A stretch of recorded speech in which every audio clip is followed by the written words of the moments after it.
Avec des mots magiques, j'ai fait un petit pont sur l'eau que j'ai traversé et suis devenue poisson.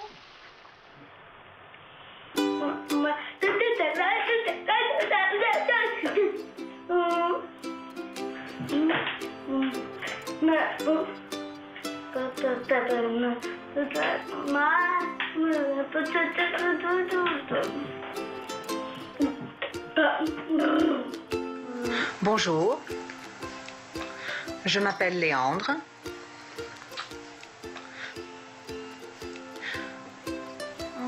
Vous voulez que je parle? Moi? Mais pourquoi faire? Pour moi, c'est très difficile.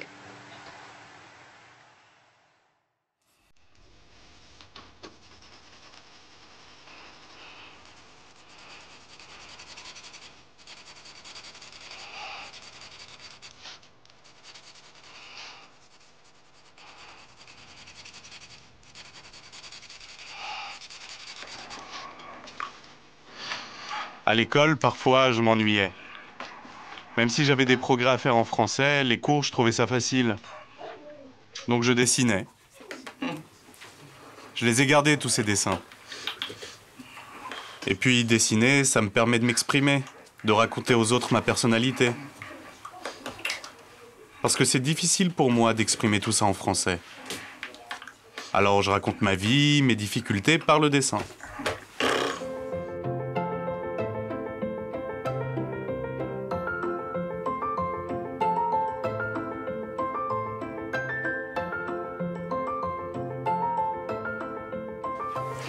Les garçons, ils ont tous les cheveux courts, sont toujours coiffés pareil.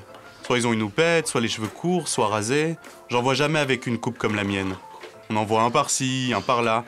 On n'est pas nombreux à avoir une touffe pareille.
T'es jeune, t'avais quel âge? 10 ans, 10 ans,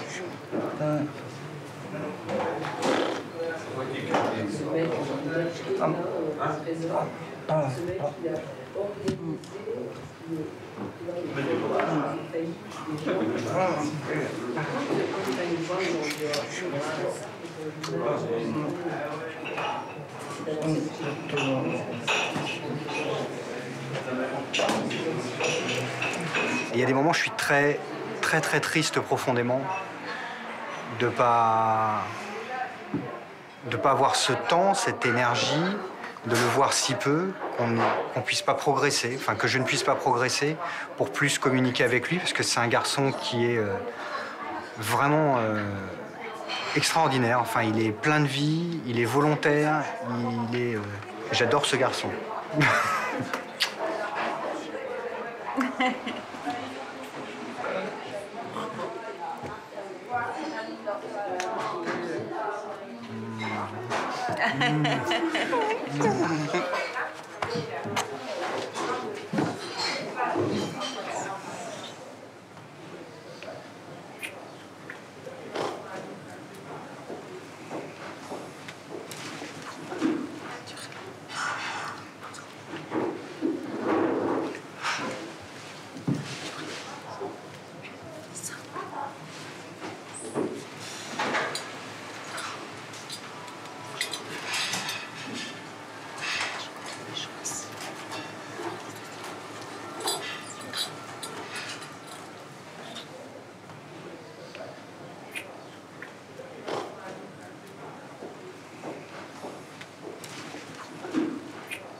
Quand t'étais petit, c'est ça? Quand t'étais bébé?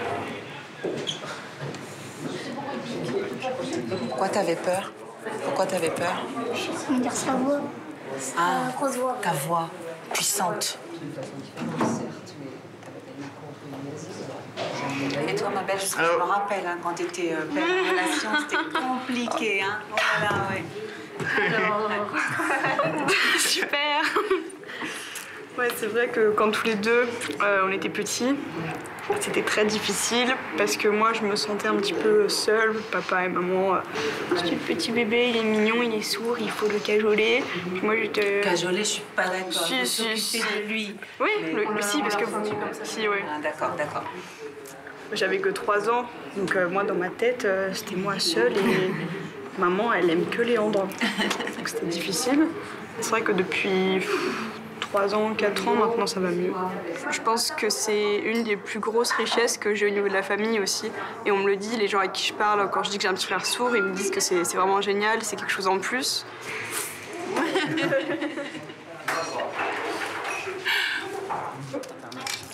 Mon gars, Faut faire gaffe.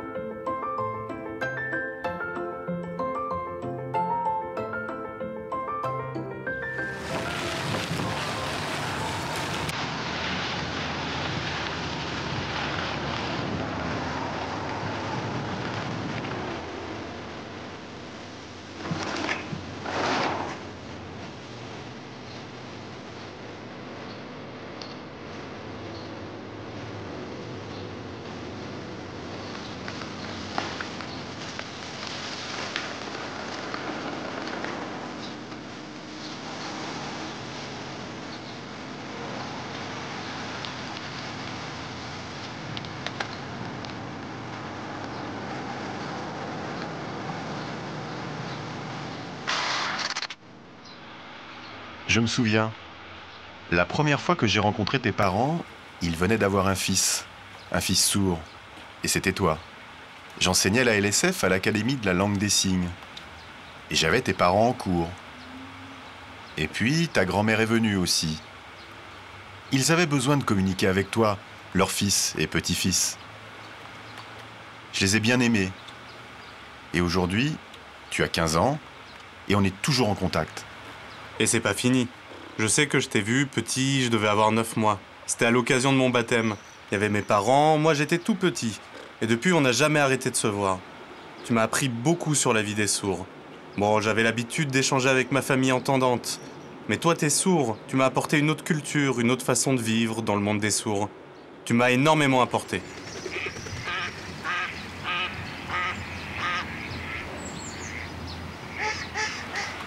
Tu as eu de la chance d'avoir un sourd comme modèle.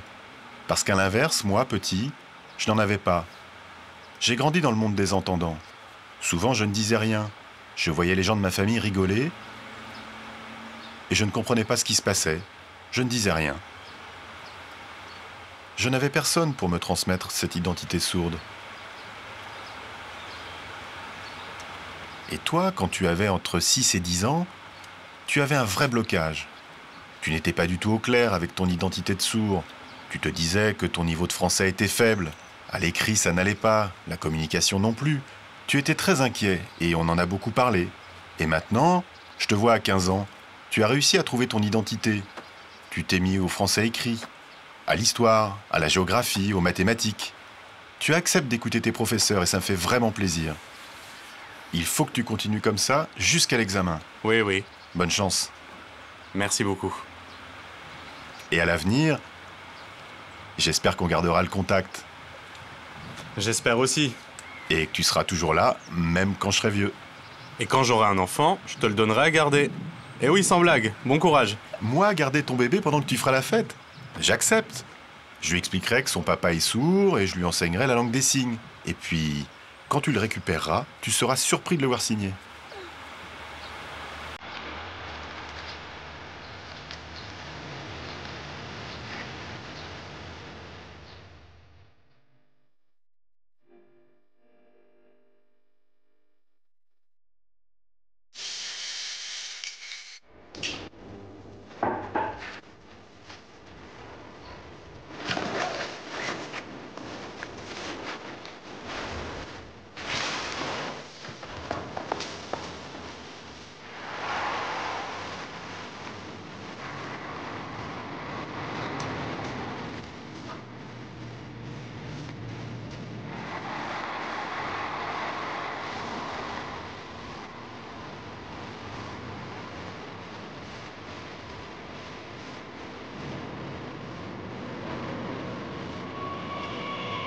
Le brevet blanc a commencé hier.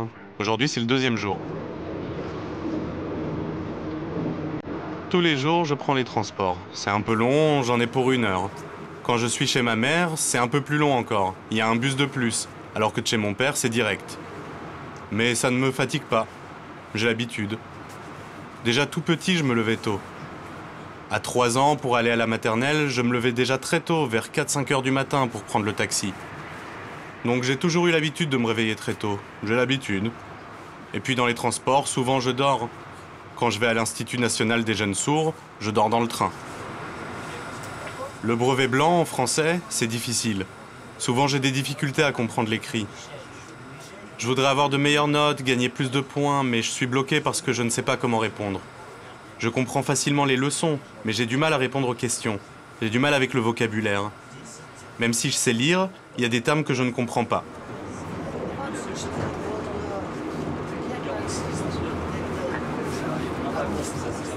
Il y a 1 semaine ou 2, j'ai enfin trouvé mon orientation. Je vais aller à Arras faire un bac pro de dessin, option communication visuelle. Parce qu'en fait, je rêve de devenir professeur d'art plastique. Ce cursus de communication visuelle à Arras, c'est parfait pour moi.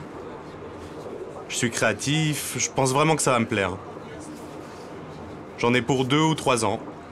Après, il y a une formation à Marseille de peinture en 3D, aux Beaux-Arts. Et j'adore le dessin, donc je pense que j'ai trouvé mon bonheur. Je suis content.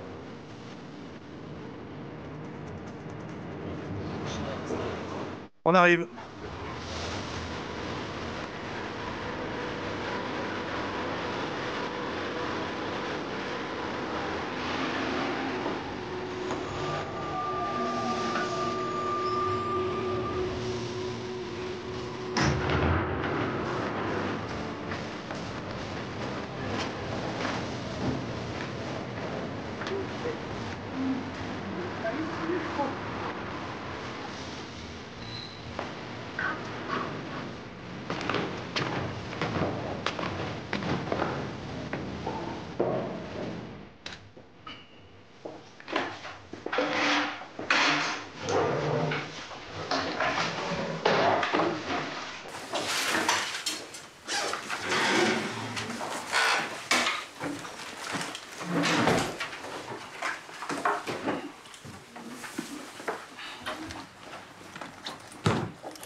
Alors, t'as réussi ton brevet blanc?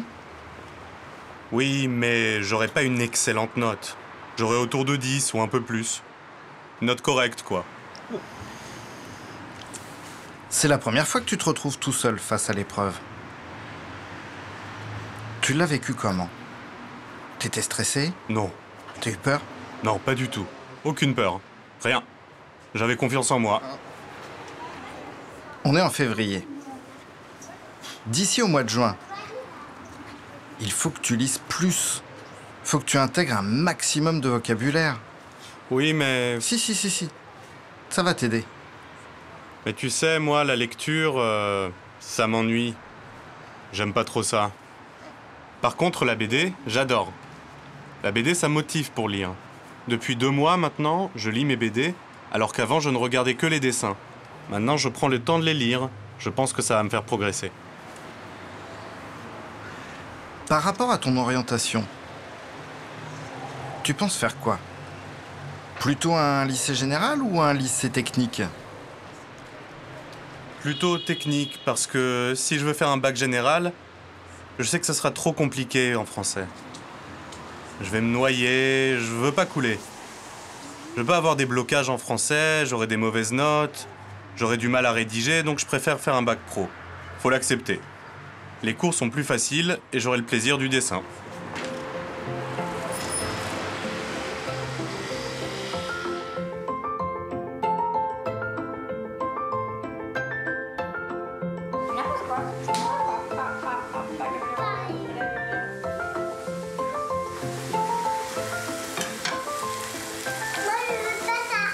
Oui, je prends pas. Moi, je prends ça.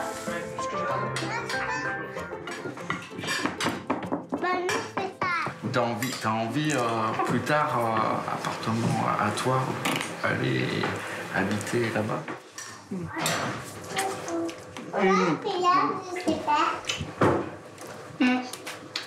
À côté, d'accord. 30 minutes de voiture. 30 minutes de voiture. Et mais alors, vie plus tard avec fille sourde ou entendante? Les deux, c'est...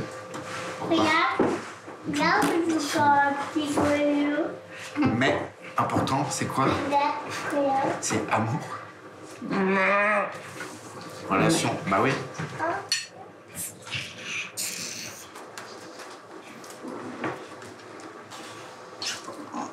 Papa, Oui. ça c'est rêvé. Et il serait entendant ou il serait sourd? Quand tu rêves... Non, mais...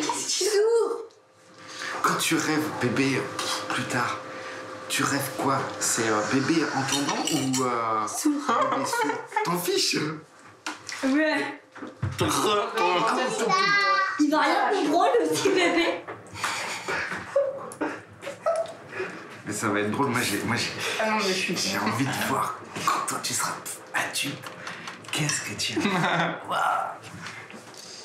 Ça peut être drôle. Je sais pas.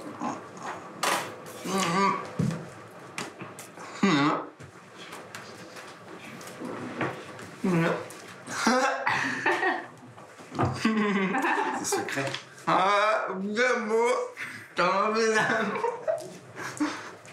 C'est difficile, c'est bon.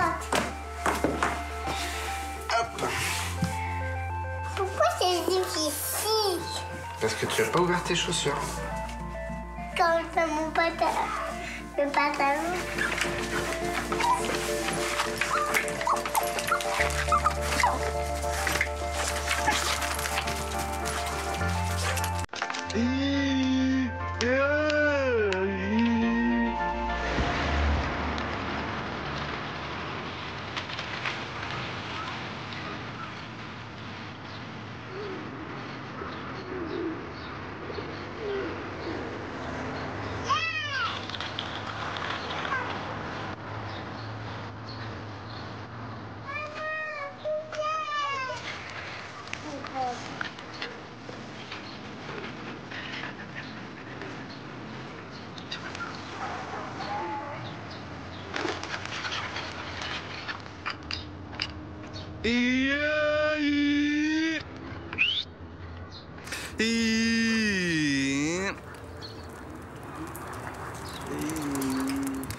Le grand bateau là! Changer. La voix maintenant, pas grave.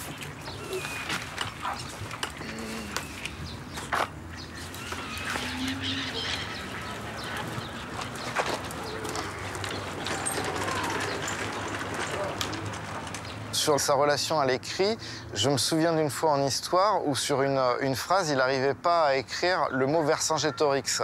Et donc il écrit toute sa phrase en faisant un dessin de Vercingétorix au milieu et en continuant la phrase après.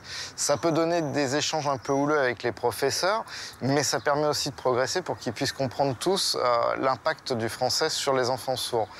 On a proposé de monter un dossier pour qu'il ait un interprète et un secrétaire pour passer son brevet, pour pas qu'il soit bloqué uniquement avec le français écrit et qu'il puisse poser sa pensée vers l'écrit. Ce qu'on voulait, c'était le bien-être de Léandre, donc qu'il soit dans une éducation bilingue tout le temps avec la langue des signes, parce qu'on se rendait compte avec ses difficultés en français que c'était la seule solution pour lui d'acquérir des savoirs et de pouvoir les retransmettre après, puisqu'il a toujours exprimé le fait de vouloir être pédagogue. Il me reste encore pas mal de vocabulaire à assimiler. Entre le CP et le CM2, je suis passé à côté de beaucoup de vocabulaire. Aujourd'hui, j'ai acquis un certain niveau en français. Et je suis motivé. Je vais me retrousser les manches. À partir de la 6e, ou plutôt de la 5e, j'ai appris de nouveaux mots. Mais ceux que je n'avais pas assimilés avant me manquent toujours. Et il faut que je comble le retard. Mais ça a du mal à rentrer. Il coulait psychologiquement, il coulait. Le fait d'avoir changé d'école, de voir le niveau de ses camarades qui était équivalent, qui était parfois au-dessus, qui était parfois en dessous, qui était très différent, ça l'a rassuré sur ce qu'il pouvait devenir et sur sa capacité à écrire en français. Aujourd'hui, on prend plaisir à échanger avec lui par écrit et on voit aujourd'hui les phrases se compléter, se faire. Il a un niveau qui est beaucoup plus riche. Il a rattrapé les 10 ans derrière lui, il les a rattrapés très clairement en 2 ans.